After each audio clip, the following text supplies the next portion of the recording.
Hi, my name is Anissa Pisano, and I will be doing my educational infomercial on generalized anxiety disorder. What is generalized anxiety disorder?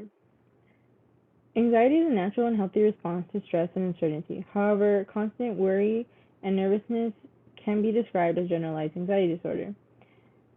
Having excessive worry and agitation about a variety of events or activities that occurs more days than it doesn't for at least 6 months. Constant and changing worries are mostly about everyday matters, such as missing an appointment, being in an accident, being late to class, or even just worrying about worrying too much, which often leads to disruption in daily tasks. What makes generalized anxiety disorder different from other anxiety disorders is that it doesn't arise from any particular situation. How the brain works with anxiety. Different parts of the brain are involved with the response to stress and anxiety. The cerebral cortex is used for thinking and decision making. On the other hand, we have the amygdala, which is the center of emotional processing in response to the body's environment and its significance. It initiates a fast response to danger and signals the hypothalamus to release hormones to get ready for fight or flight. The amygdala can become sensitive that it overreacts to situations that aren't really threatening, which can lead to anxiety to become attached to events, thoughts, or memories of unrelated experiences to danger, creating its own fears. Statistics in the U.S. about generalized anxiety disorder. 6.8 million adults in the U.S. is affected by GAD.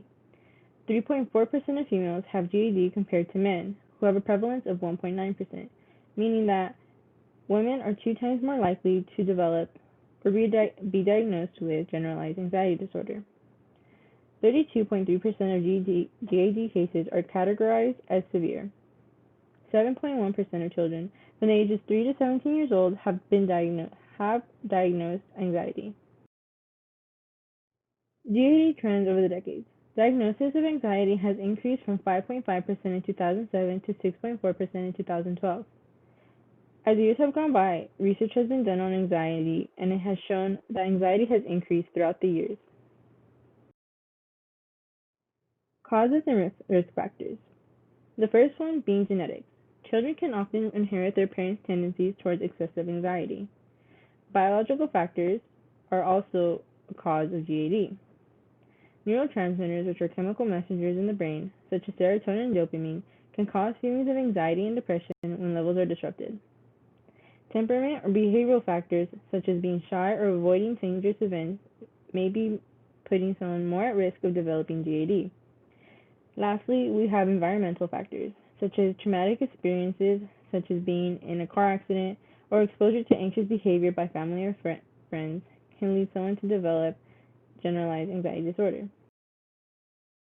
Some signs and symptoms of GAD include trouble controlling worries and nervousness, being aware that one is more worried than they are supposed to be, restlessness, being easily startled, more irritable, having a hard time concentrating or falling asleep, constantly feeling tired, having headaches, muscle aches, stomach aches, unexplained pains, trembling, twitching, sweating, lightheadedness, or rapid breathing, as well as gastrointestinal problems, such as having the feeling of using the bathroom more often.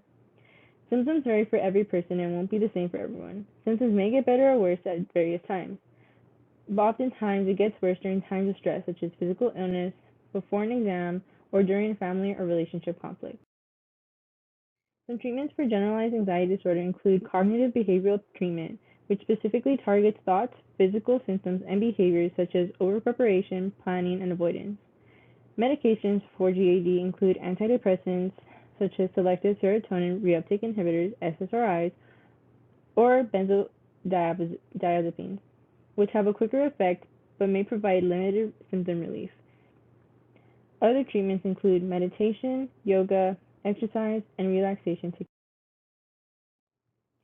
Prevention and coping strategies for GAD include taking a time out, such as listening to music, talking to someone, whether it be professional or family or friends, eating well-balanced meals and limiting alcohol and caffeine consumption, taking deep breaths and counting to 10 slowly, which are relaxation techniques, learning what triggers the anxiety, getting enough sleep and exercising daily, as well as accepting that you can't control everything and maintaining a positive attitude.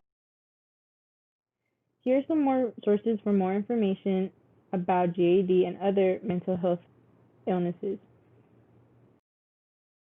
Here are my resources that I used for my presentation, and I hope you enjoyed. Thank you.